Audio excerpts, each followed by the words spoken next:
자, 이번 시간은 278 공인중개사 법령은 마치고 이제 새로운 법이 시작됐어요. 이 법의 이름이 뭐죠? 법의 이름은 부동산 거래신고 등에 관한 법령이다. 자, 이 법령에서 최근에 출제 비중은 5문제. 양에 비해 문제가 많이 나오진 않아요. 교과서도 보면은 이 앞에까지가 여기까지 거의 반절이죠. 두께로 보면 이 앞에까지가 30문제, 이 뒤에가 10문제니까 출제 비중이 뒷부분이 넘지 않죠. 근데 실제 나중에 시험을 보시면 이 공인중개사 법령 파트는 내용이 쉬운 편이기 때문에 사람들이 잘 맞춰요. 근데 뒷부분을 많이 틀려요. 그래서 실제 고득점이 되려면 뒷부분을 많이 맞춰야 돼요. 이 법은 언제 시작됐냐? 2017년 1월 20일에 시행된 법이고 세 번째 되네요, 우리가. 이 법은 총 3개의 부분으로 구성되어 있어요. 첫 번째는 부동산 거래 신고. 부동산 거래 신고. 두 번째는 외국인 등의 부동산 취득에 관한 특례. 세 번째는 토지거래 허가. 저번에 기본 이론 할 때도 말씀드렸는데 원래 이건 3개가 따로따로 만들어진 법이었었다. 합쳐졌다 이거야. 이때. 이건 이제 부동산 거래 신고에 관한 법령이 있었고, 이건 외국인 토지법이라는 법이 있었고요. 토지거래 허가는 공법에서 이 국토의 계획 및 이용에 관한 법률에 토지거래 허가가 일부를 차지하고 있었는데 그 법에서 그 부분을 빼서 3개를 합쳐서 하나의 법으로 만들게 된 거다 이거죠. 이제 부동산 거래 신고 이걸 지금부터 시작할 텐데, 이 부동산 거래 신고는 부동산의 실거래가를 신고해야 돼, 이런 제도죠. 이 부동산 거래 신고 제도가 우리나라에 도입된 건 2006년 1월 1일부터예요. 그러면 2005년까지는 우리 대한민국에 실거래가 신고 제도는 없었다는 말이죠. 그때는 어떻게 했냐? 자, 어떤 법이 있냐면 부동산 등기 특별조치법이라는 법이 있고요. 이 법은 우리 중개실무에서 다룹니다. 자, 부동산 등기 특별조치법은 거민이라는 제도를 담고 있는데, 그럼 거민은 뭐냐? 자, 매매나 교환이나 증여, 이렇게 소유권이 이전되는 계약은 취득자는 취득세를 내야 되는데 취득세는 지방세이니까 이런 계약을 체결한 자는 부동산이 소재하는 시군구에 찾아가서 뭘 제출하느냐? 계약서를 제출하게 돼 있다. 계약서. 시군구는 가격 심사를 할 텐데 이때 법에 뭐라고 돼 있냐면 형식적 심사를 한다, 이렇게 적혀 있어요. 실거래가를 검증하는 게 아니다 이거죠. 그래서 2005년까지는 이 매매 계약을 했을 때도 개공이 우리 개업 공인중개사가 계약서 써줘요. 계약서 줘. 뭐 실거래가가 10억이다. 10억짜리 계약서 써줬다. 그리고 개공이 이 법무사한테 두 사람을 연결해줘. 그럼 법무사가 손님을 맞아서 법무사가 뭐라고 그래요? 다운 계약서 해드려? 당사자가 예, 해줘요. 그러면 이제 공시지가가 7억이다. 7억짜리 계약서를 한 장 새로 써줘. 또 다운 계약서 쓰고 우리 개업 공인중개사도 빼버려. 직거래로. 우리 개공이 거기 들어가면 개공은 이제 복비 받으니까 소득세 과세 자료로 그게 이용될 테니까. 그래서 개공도 빼버려. 직거래로 다운 계약서 써서 법무사가 대리인으로 시군구에 내서 계약서의 검의를 받아요. 그리고 이제 공시지가만 맞으면 통과가 되는 거야. 이 검의는 시군구청장 도장꽝, 이걸 검인이라는 것이고, 이걸 받은 계약서를 검인계약서 이렇게 부르는 거죠. 그리고 취득세 내고 이 검인계약서를 관할 등기소에 제출하면 소유권 이전을 해주더라. 자, 그랬었어요. 그러다가 야, 우리나라도 이렇게 후진국처럼 이러면 되겠냐? 우리도 실거래가 신고 제도를 도입하자. 그래서 부동산 거래 신고 이걸 2006년 1월 1일부터 도입을 하게 된 거다. 그리고 이 세 가지 계약 중에서 매매 계약만 실거래가 신고를 하자 이렇게 만든 거예요. 그러면 지금도 교환하고 증여는 실거래가 신고 대상 아니고 뭐 대상이다? 거민 대상이다라는 걸 알 수 있는 거죠. 교환하고 증여는 실제 거래 가격을 확인하긴 어렵거든요. 뒷거래 거 바꿨어. 그리고 가격은 같은 걸로 쳐. 그럼 금액이 현금이 오고 가는 계약이 아니잖아요, 지금. 그러니 실거래가 확보는 어렵죠. 증여도 마찬가지죠. 내가 줬는데 이게 실거래가 알 수 없는 거죠. 그래서 교환하고 증여는 지금도 시군구에 계약서를 내서 형식적 심사 받고 계약서에 도장 찍고 이걸 등기하는 거예요. 그래서 매매만 실거래가 신고하자. 장소는 같아요. 부동산이 소재하는 시군구에 가서 뭘 제출하냐면 신고서, 부동산 거래계약 신고서라고 합니다. 이 신고서를 제출하고 시군구는 이제 실질적 심사를 하는 거죠. 실거래가를 검증하고 타당하구나 부동산 거래계약 신고필증이라는 걸 발급하게 돼요. 그리고 이제 이걸 취득세 내고 등기소에 이전 등에 신청하게 되는 거죠. 그러면 매매는 거민 대상이면서 신고 대상이 되는 거죠. 양쪽 다 들어가는 거예요. 근데 신고가 나중에 만들어진 특별법이니 매매 계약에 대하여 뭘 하면 신고를 하여 신고필증 받으면 계약서에 검인을 받은 것으로 본다. 이렇게 되는 거죠. 매매는 실거래가 신고 대상이라고 생각하시면 돼요. 자, 그런데 처음에 2006년 이 실거래가 신고 제도가 도입될 때 그 당시는 토지와 건축물만 신고했었어요. 2006년 1월 2일 당시. 근데 뭐가 신고 대상 아니었다는 얘기냐면 아파트 분양권, 또 재건축 아파트 입주권 이런 것들은 신고 대상 아니었어요. 그러다 보면 아파트 분양권, 또 재건축 아파트 입주권 팔고 제대로 실거래가 신고하겠어, 안 하겠어? 안 하지. 신고 대상 아니었으면 뭐 대상이었다는 얘기냐? 거민 대상이었다는 거죠. 그러다 보니까 프리미엄 3,000 붙여 팔았다. 3,000 신고하겠어요? 미쳤어요, 내가. 300 뭐 이럴 거 아니에요. 그러니까 이게 투기가 안 잡히는구나. 안 되겠구나. 그래서 2007년 딱 1년 뒤 토지 건축물에다가 그 아파트 분양권 또 재건축 아파트 입주권 이것도 이제 신고 대상에 포함시키게 된 거예요. 이렇게 10년이 흘렀어. 10년이 흐르다가 2017년 1월 20일자로 저 부동산 거래 신고 등에 관한 법령이 새롭게 시행되면서 신고 대상을 더 넓혀요. 2017년 1월 20일 전까지는 공급 계약, 분양 계약 이것은 신고 대상 아니었고 거민 대상이었어요. 분양 계약은 왜 거민을 받았냐? 분양가를 우리 아파트 단지에서 나만 속일 수는 없죠. 그건 불가능하죠. 그러니 뭐 거민 받아도 뭐 실거래가 신고를 할 수밖에 없었던 그것이 바로 이제 공급 계약이었단 말이에요.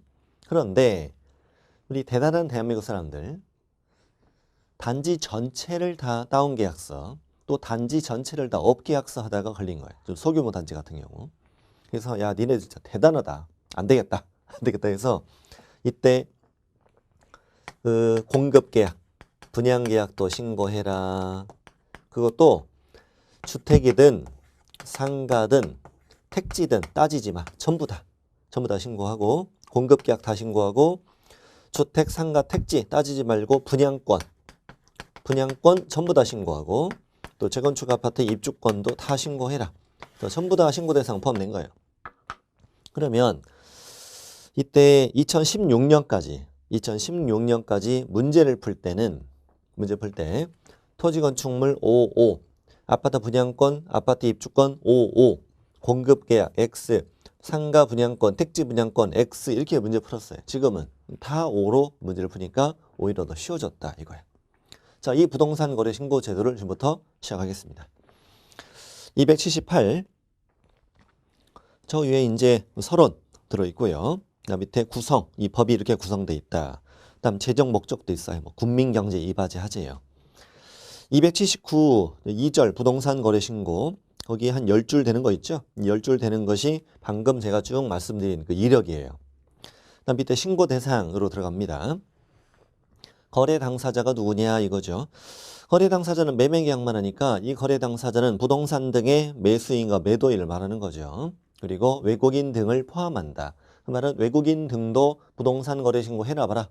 해야지. 왜 안 해? 너도 해야지. 온 지구인이 다 합니다. 온 지구인이 부동산 거래 신고 다 해야 돼. 그리고 밑에 외국인 등은 이따가 2장에서 따로 배워요. 이 외국인 등의 부동산 취득에 관한 특례를 배우기 위해서 외국인 등은 우리 이따 2장으로 미룬다. 다음 저 밑에 이제 부동산 등, 여기가 이제 중요한 거죠. 부동산 등. 자, 우리가 이제 어떤 것을 신고하느냐 이거죠. 아까 말씀드린 뭐 공급계약, 분양권, 입주권 이런 걸 말하는 거예요. 이 신고 대상을 뭐라고 부른다? 부동산 등이라고 부른다. 부동산 등은 뭐와 뭘 말하냐 이거죠. 부동산 등이라는 것은 부동산 또는 부동산을 취득할 수 있는 권리, 이걸 묶어서 우리는 부동산 등이라고 하자. 뒷장이 나오는 거죠, 이제. 부동산은 뭐예요? 토지와 건축물이죠. 여러분, 토지 건축물 시험에 잘 낼 것 같아? 안 되지. 그걸 누가 틀려줘, 그걸. 당연한 거 아니야. 토지와 건축물을 신고해라. 이제 부동산 취득할 수 있는 권리, 이게 이제 중요한 거죠. 거기 보면 8개의 법률이 적혀 있죠. 8가지의 법률이 적혀 있어. 자, 박스 안에 보면 까만색 박스를 말하는 거야. 이제 8가지는 어떻게 외우죠, 우리? 주, 시, 건, 택, 토공, 선, 빈집 이렇게 외우잖아요. 자, 우리 노래 불러야죠. 시작. 주, 시, 건, 택, 토공, 선, 빈집. 이걸 제가 저번에 노래를 하도 불렀더니 누가 밴드에다가 댓글을 쓰셨더라고. 하루 종일 이 노래가 맴돌아서 힘들대, 정말. 힘들대.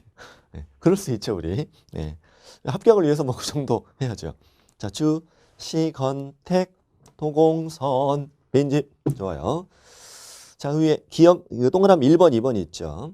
이 8가지 법률에 따른 공급계약, 동그라미 1번, 2번. 제가 이제 뭐 박스 순서 바꿔 썼는데 1번과 2번을 이렇게 묶어가지고 이거랑 이렇게 연결하면 돼요. 이 8가지 법률에 따른 1번, 2번. 자, 1번은 뭐예요? 이 8가지 법률에 따른 부동산의 무슨 계약? 공급계약을 신고해라. 공급계약을 신고해라. 8가지 법률을 읽어볼까요?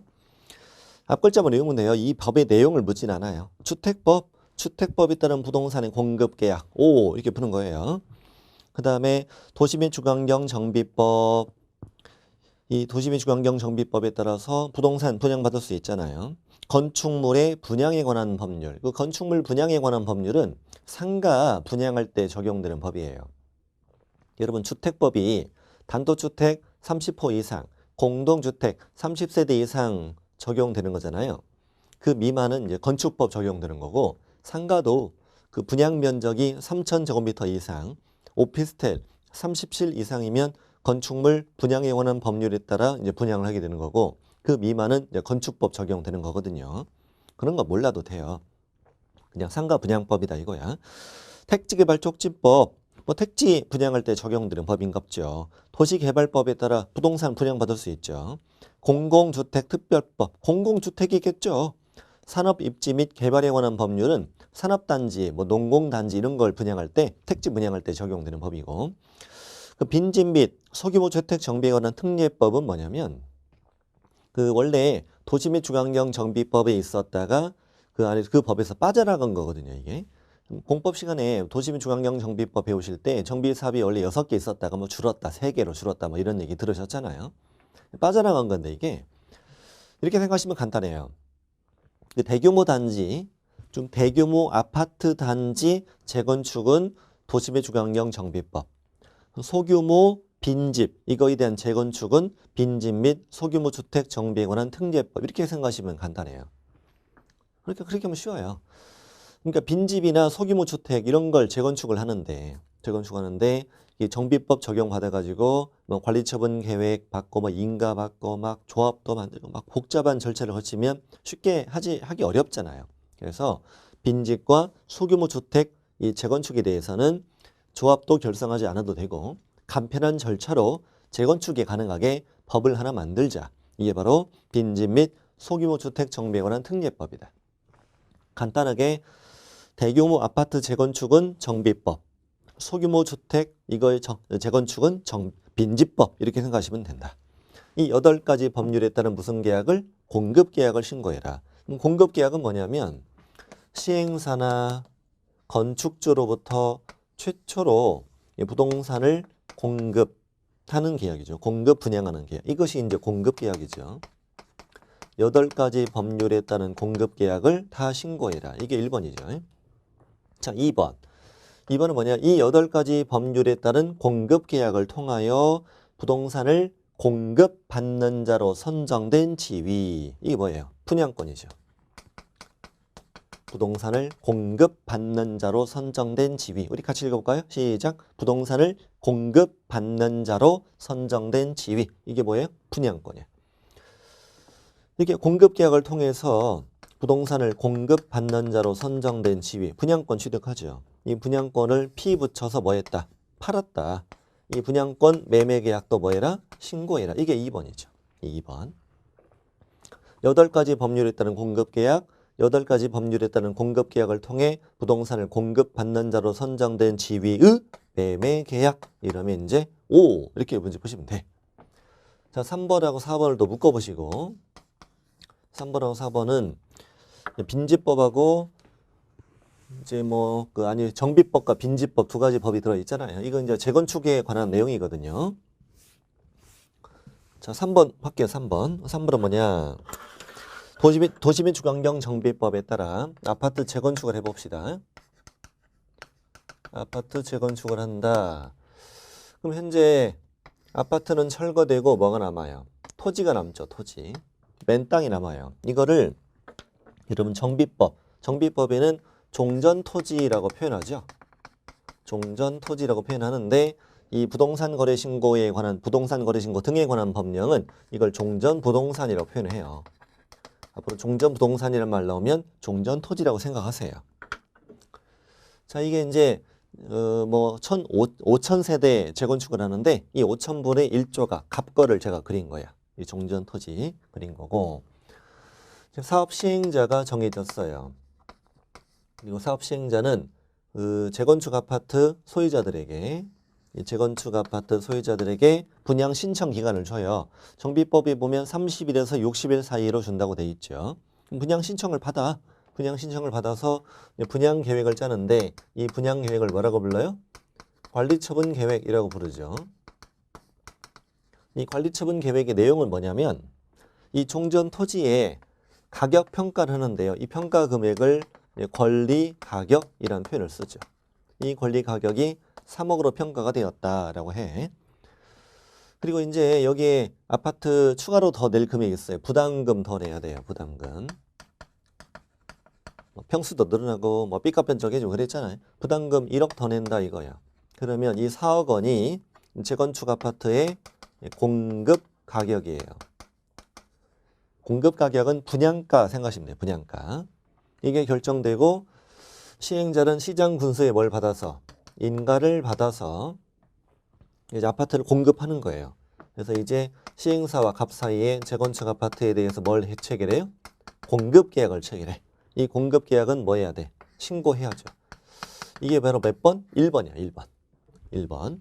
아까 주 C 도시민 주거환경 정비법에 따른 부동산의 무슨 계약? 공급 계약을 일단 신고하는 거예요.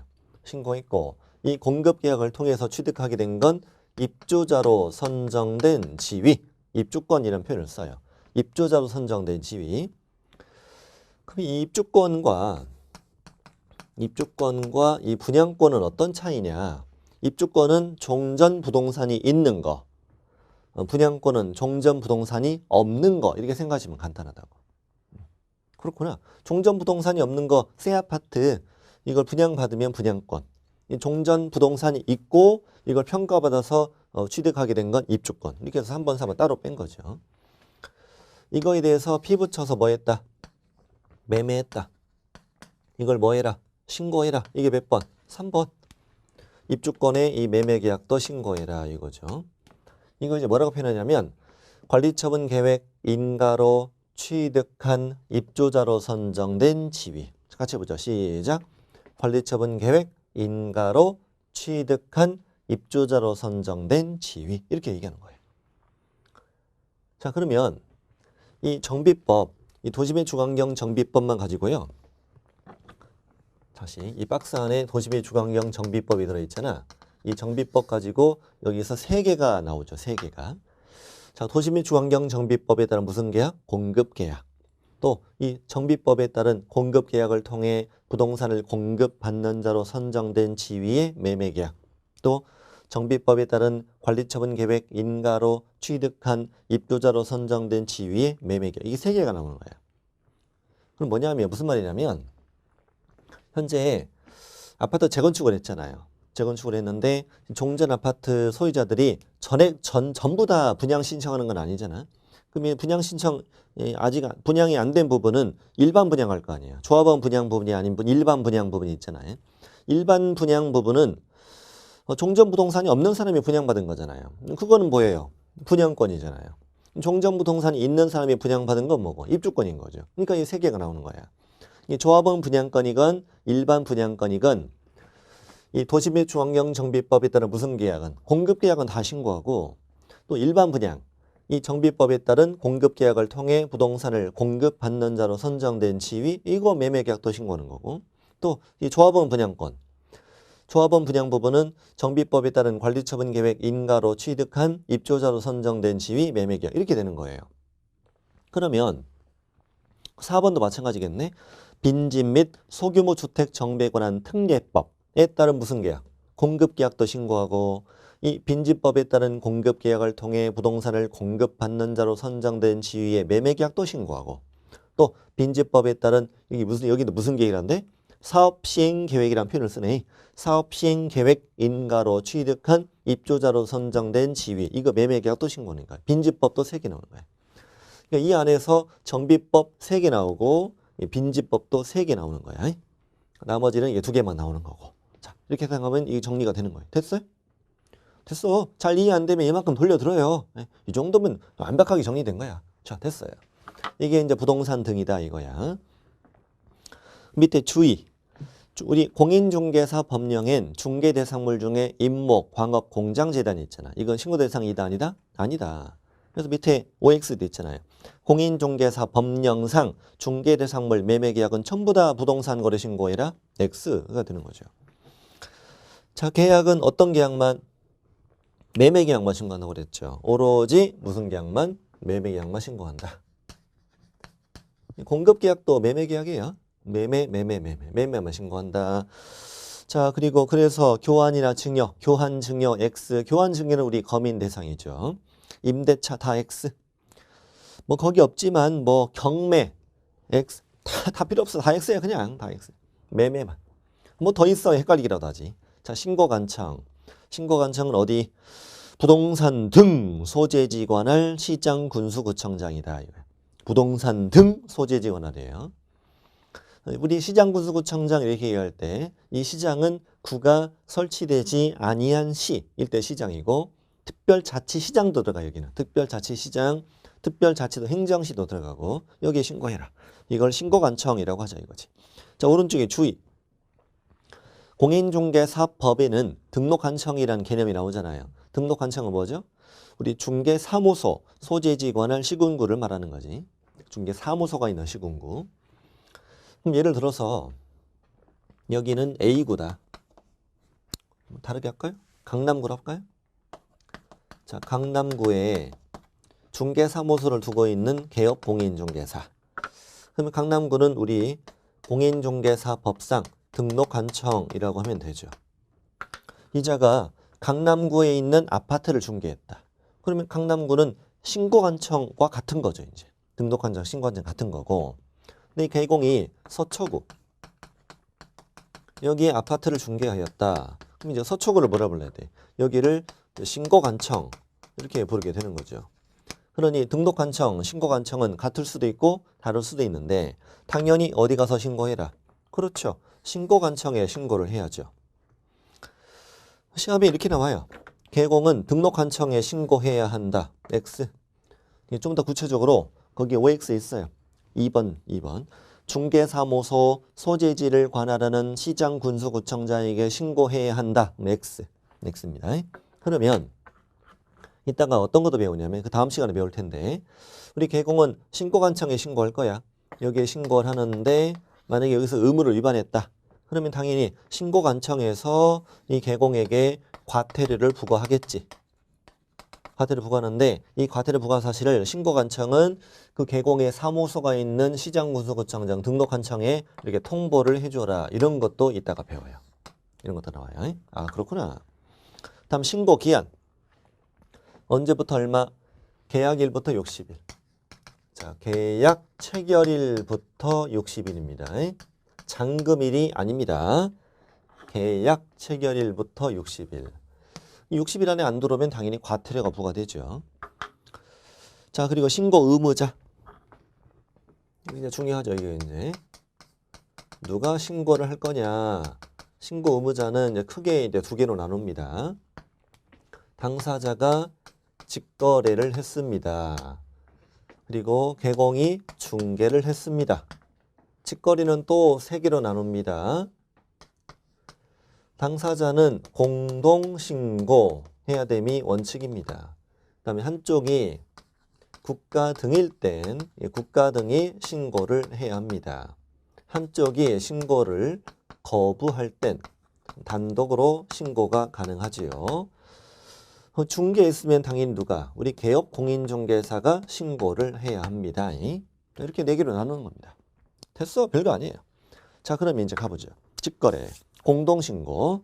거래 당사자는 부동산 등 매매 계약했구나. 계약일부터 60일 안에 신고관청에 공동으로 신고해야 한다. 방금 다 배운 거네요.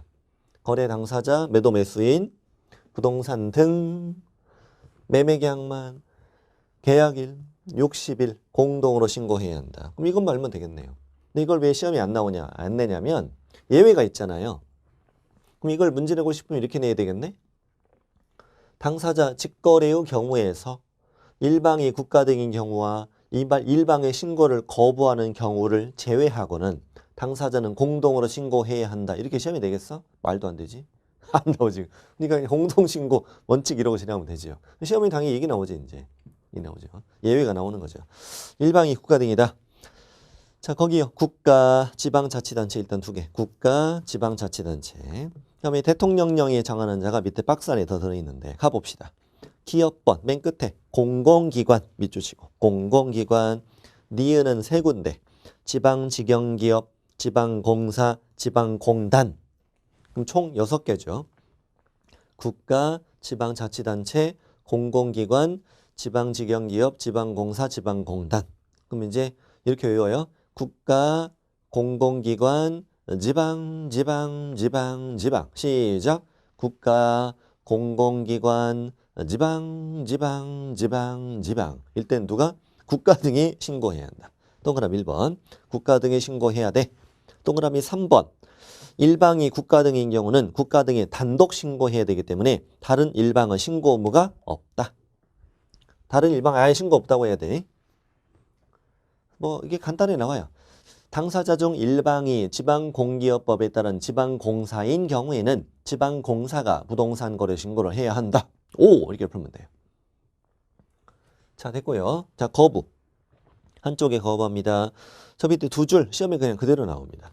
당사자 중 일방의 신고를 거부한다면 국토교통부령이 정하는 바에 따라 단독으로 신고할 수 있다. 이 국토부령에 구체적인 신고 절차가 규정되어 있거든. 보통의 절차 같은 것들은 보통 국토부령에 있어요. 한쪽에 거부하는 건 뭐냐? 자, 여긴 매도인 갑, 매수인은 을. 둘이 이제 직거래 매매 계약을 했는데 3억에 산 집이었는데 지금 4억에 매매를 했네요.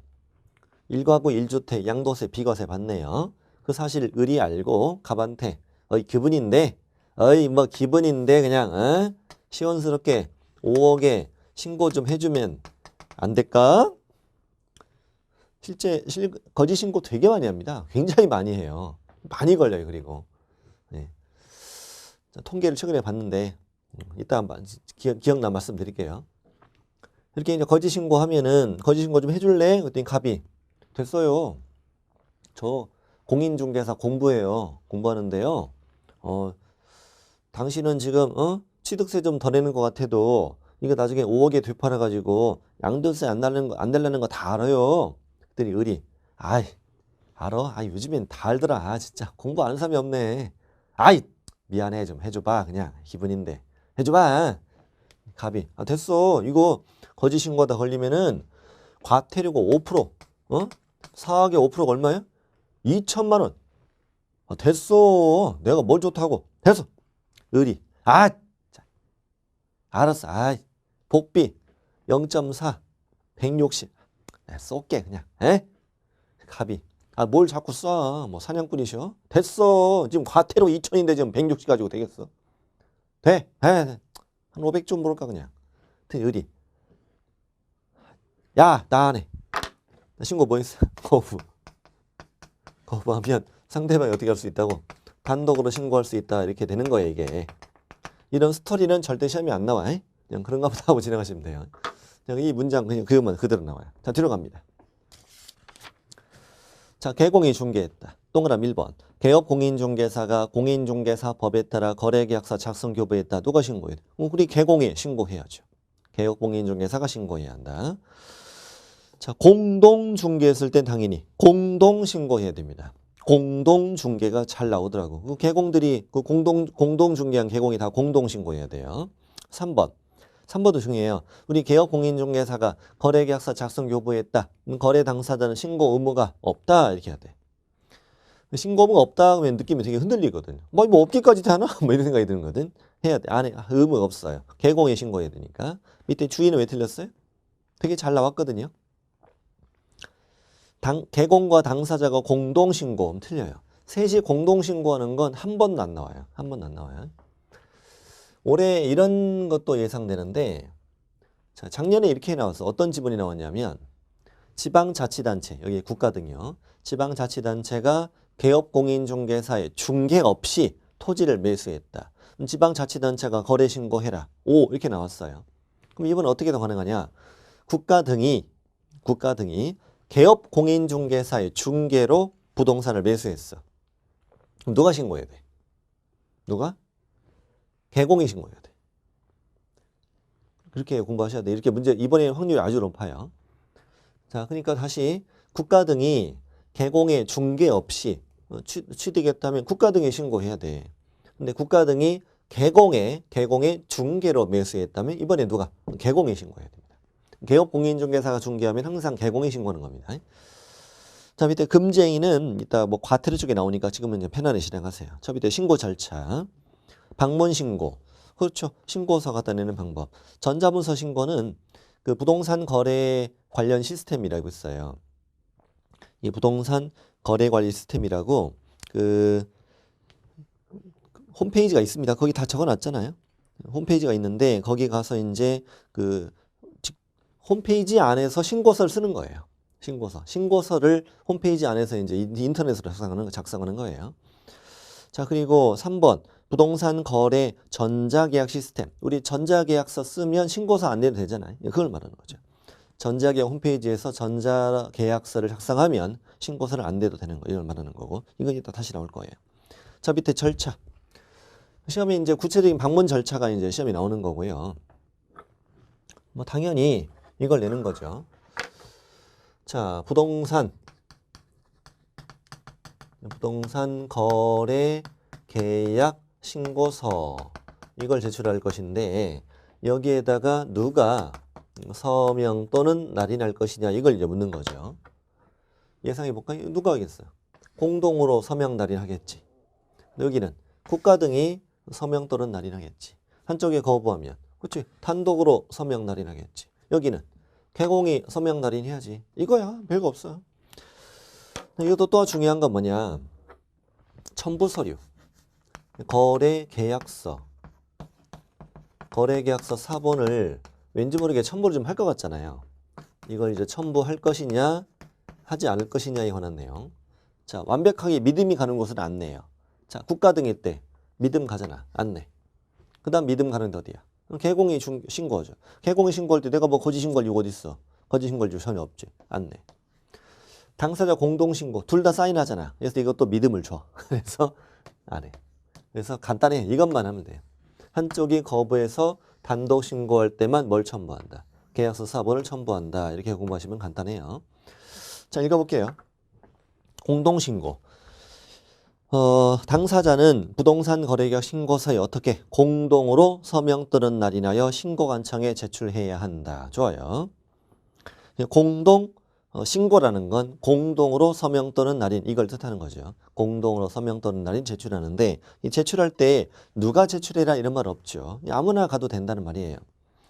둘 다 사인했으면 된 거지. 둘이 같이 와야 될 이유는 없잖아. 그래서 오른쪽에 주의해 보면은 공동으로 서명 또는 날이나요 공동 제출 이러면 틀린 걸로 고르시면 돼요. 작년에 나온 지문이에요. 공동 제출이 아니에요. 2번 당연히 신고하려는 사람은 신분증명서를 신고한청에 보여주어야 한다. 좋아. 당연하죠. 매수인이 내면서 제가 여기 신고서에 매수인이에요. 저예요. 그럼 저 모르잖아. 당연히 신분증 보여줘야죠.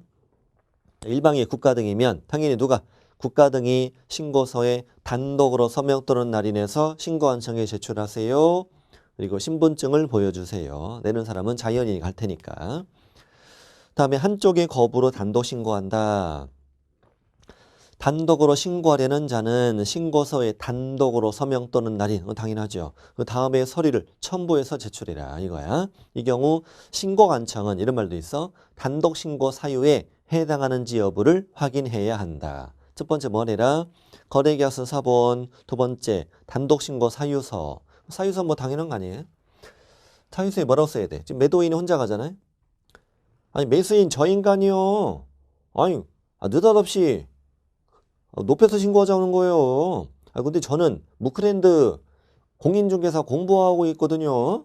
올해 첫 해 공부하고 있어요. 저 올해 공부 안 했어요. 근데 아니 저는 그래서 안 된다고 그랬죠. 안 된다고 그랬더니 아니 저 인간이 복비를 내준다고 막 그런 거예요. 그래서 제가 살짝 흔들렸는데 그래도 안 나고 그랬어요. 그래서 그랬더니 아니 저 인간이 신고를 안 한다고 해. 이렇게 해서 사유서를 써내면 돼요. 자, 자세히 써내야 돼. 선생님이다. 공무원이 이제 읽어보죠. 도대체 저 인간이 누구야? 저 인간이 누군지도 모르겠고 그리고 계약서 내용도 좀 확인할 필요가 있고 상대방 인적상, 거부한 사람의 인적사항도 확인할 필요가 있으니까 뭐 내라? 계약서 사본 내라 이거지. 자, 주의. 일방의 신고를 거부해 상대방이 단독 신고할 때만 신고서에 계약서 사본을 첨부하게 된다라고 공부하시면 돼요. 이 세 가지 중에 여기만 첨부 소리가 들어간다. 자, 다음에 밑에 제출 대행. 그다음에 주의 2번 해야죠. 주의 2번은 뭐냐면 거래 당사자 간 공동 신고를 하는 경우 부동산 거래계약 신고서에 공동으로 서명 또는 날인한 후 거래계약서 사본을 첨부해 제출해라. 그럼 X로 이제 고르시면 되고 아직 시험에 안 나온 지문이에요. 충분히 가능하다고 봐요. 다음 밑에 제출 대행. 제출 대행은 이제 대리인이 심부름하는 거죠. 제출 대행은 두 가지만 된대. 세 가지 중에서 한쪽이 거부해서 단독 신고하는 건 제출 대행이 안 된다네. 이게 됐다가 안 되는 걸로 재작년에 개정됐거든요. 그럼 예전에 왜 가능했냐면 지금 얘가 거부해서 얘가 지금 단독 신고해요. 단독 신고할 때 우리 뭐 내야 돼요? 단독 서명 날이나 신고서, 그다음에 단독 서명 날이나 신고서, 단독 신고 사유서, 그다음에 거래계약서 사본 세 가지 내야 되잖아. 세 가지 내는 걸 갑이 A한테 네가 좀 대신 갖다 낼래? 라고 위임을 해줬다. 이거 못할 거 없잖아. 불가능한 건 아니잖아요. 그래서 실제 대리인이 이렇게 왔었어. 와서 근데 공무원이 읽어보니까 잘 이해가 안 되는 거예요. 그래서 설명 좀 해봐요. 그랬더니 나도 모르는데 아빠가 가라고서 왔대. 이게 대화가 안 되는 거야. 그래서 안 되겠다. 한쪽이 거부해서 단독 신고할 때는 본인이 직접 와서 대화 좀 나누면서 하는 걸로 하자. 이렇게 안 된다 이거야. 그럼 공동신고와 국가 등의 단독 신고 두 가지는 제출 대행되는 거죠. 그래서 위임받은 자는 신고서 제출 대행할 수 있고 위임받은 대리인은 당연히 신분증 보여줘야지. 신분증 보여주고 다음에 서류를 제출하는데 다음에 서류는 별로 중요하지 않아요. 위임인이 자연인이면 자필 서명 날인한 위임장, 자필 서명 들어있는 위임장과 신분증 사본을 내라. 예전에는 이게 벌써 개정돼 10년이나 됐거든요. 예전에는 이제 인감 찍은 인감을 날인한 위임장, 인감증명서 그랬었는데 인감증명서 떼려면 동사무소 갔다 오야 되는데 이것도 번거로운 일 아니냐. 그러니 구청 갔다 오지. 그래서 자필 서명한 위임장, 신분증, 사본 이렇게 하는 걸로 바꿨어요. 법인은 법인 인감 날이란 위임장만 내면 된다고 돼 있어요. 자, 밑에 주 읽어보시고 뒤로 갑니다. 이번에 개공이 중개합니다. 개공이 신고합니다. 자, 신고하려는 개업공인중개사는 당연히 부동산 거래계약 신고서에 서명 또는 날인해서 제출해야 한다. 좋아. 개공만 서명 날인하라는 얘기죠 뭐. 당연히 공동 중개했을 땐 공동 서명 날인해야죠. 개공 혼자서 서명 날인하는 것만 생각하시면 돼. 자, 외로운 개공. 뭐라고요? 외로운 개공. 하루 일과를 다 마치고 저녁 7시에 퇴근할 때 사무실 불을 다 끄고 차분하게 앉아서 촛불 켜고 향초 켜고 그다음에 이제 클래식 들으면서 신고서 작성하고 퇴근 이렇게 하루 일과 매일 써야잖아 우리. 매일 밤에 7시에 매일 한 장씩 신고서 쓰고 퇴근한다. 이걸 상상하시면 돼. 혼자서 외롭게. 자, 클래식 운명, 자자자잔 운명 있잖아요. 들으면서. 자, 그 밑에 신분증 보여주라는 얘기고 그다음에 주의. 거래 당사자 서명 날인 의무 있어 없어? 없지. 뻔한 거 아니야? 개공이 신고서 쓸 때 신고서에 개공과 당사자가 공동으로 서명 또는 날인 X. 그다음 계약서 사본 첨부해 안 해? 안 해. 첨부 안 합니다. 신고서만 내. 신고서만 낸다. 주의 1, 2, 3 읽어보시면 돼. 자, 대행. 제출 대행은 누구만? 개공만 제출 대행할 수 있어. 소공만 제출 대행할 수 있는 겁니다. 소공만 제출 대행할 수 있고 보조원은 안 됩니다. 심부름 자격증 없으면 심부름도 못 합니다. 심부름 못 해. 소공만 제출 대행할 수 있다. 이때 제출 대행하는 소공 동그라미 2번. 동그라미 1번의 두 번째 줄. 소속 공인중개사는 자신의 신분 증명서를 신고관청에 보여주어야 한다. 이것만 시험이 내요. 이렇게 내더라고. 소속 공인중개사가 부동산 거래계약 신고서 제출을 대행하는 경우 소속 공인중개사는 자신의 신분 증명서를 신고관청에 보여주어야 한다. 오, 이렇게만 시험을 내요. 위임장 이런 거 낼 필요 없는데 위임장을 내야 돼. X 이렇게 내지 않아. 그렇게는 문제 잘 안 내요. 굳이 안 내는 걸 내는 쪽으로 이게 문제를 잘 출제를 잘 안 하는 편이더라고요. 안 하는 편이더라고. 물론 그렇게 위임장을 낸다고 하면 틀려요. 틀리지만 출제를 잘 안 하는 편이에요. 어차피 고용신고된 소공이니까 우리 신고서에는 우리 개업공인중개사의 인적사항이 적혀 있고요. 그리고 공무원이 그 소공의 신분증을 확인하면 컴퓨터로 조회해보죠. 그 개공과 소공 이름이 같이 뜨겠죠. 이게 확인해서 이 개공의 소공인가만 확인하면 되는 거죠. 그래서 위임장을 내지 않아요. 보존 안 되는 것도 아셔야 되겠고요. 밑에 이제 부동산 거래 계약 시스템 뭐냐면은 그 첫 줄에 구축된 부동산 거래 계약 관련 정보 시스템. 부동산 거래 계약 관련 정보 시스템이 바로 전자계약 시스템이에요. 전자계약 시스템을 통해서 거래 계약을 체결했다. 우리 부동산 전자계약이 우리 중개실무 시험범위 들어있고요. 우리 3장 중개실무 3편 가서 공부하잖아요. 공부합니다. 이제 그 홈페이지 전자계약 홈페이지가 있어요. 거기 홈페이지 검색하시면 다 나와요. 부동산 전자계약 이렇게만 검색해도 다 나옵니다. 홈페이지 접속하셔서 개업공인중개사는 공인인증서 등록해놓고 로그인에 들어간 다음에 매매계약서를 클릭합니다. 매매계약서도 있고 뭐 임대차도 있고 그래요. 매매계약서 클릭하면 화면에 매매계약서가 뜹니다. 총 3개 페이지가 뜰 텐데요. 첫 번째 페이지는 매매계약서, 두 번째 페이지, 세 번째 페이지는 확인설명서가 떠요. 이걸 다 작성하고 우리 개업공인중개사는 공인인증서로 서명 날인하면 되고요. 그 다음에 거래 당사자는 휴대폰 인증을 받아요.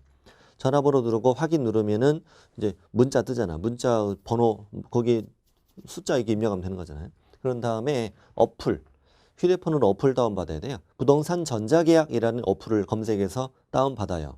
개공과 매도 매수인 3명 다 다운받아오면 알아서 로그인에 들어가세요. 본인 휴대폰이니까. 들어가서 아까 개공이 작성해서 저장한 그 계약서를 클릭하면 화면에 계약서가 뜨죠.